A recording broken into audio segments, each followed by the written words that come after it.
Il y a 40 ans disparaissait le poète Louis Aragon. Il allait rejoindre son épouse Elsa Triolet. Le parc de leur maison de Saint-Arnaud-en-Yvelines célèbre ce week-end cet anniversaire avec des artistes et des écrivains d'aujourd'hui. Martin Coel avec Merak Movsisyan. Un jeune homme monta dans le wagon. « Bonjour. Madame, dit-il. » Un grand soleil d'hiver éclaire la colline. Que la nature est belle et que le cœur me fend. 40 ans après le décès de Louis Aragon, la voix et le souffle de ces comédiens redonnent vie aux écrits du poète. Pays de la louange énorme.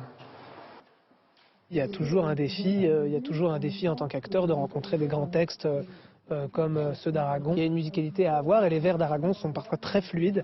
On dirait des vers qui sont comme on parle dans la vie, sauf qu'en fait ça rime et c'est ça qui est magique.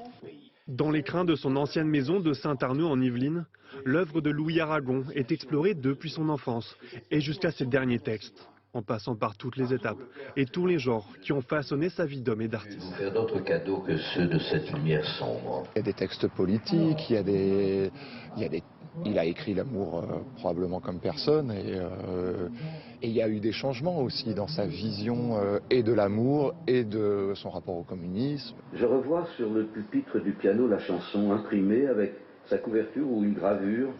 Il a d'une actualité folle et en fait on se retrouve complètement dans ces textes aujourd'hui. Donc c'était en faire une lecture aujourd'hui, mais on pourra en faire une autre demain. Et en fait il y a multifacettes, donc c'est ça qui est intéressant. Un hommage qui continue toute la soirée avec des débats, l'inauguration d'une sculpture inspirée du poète ou encore un spectacle de danse chorégraphié par Marie-Claude Pietragala.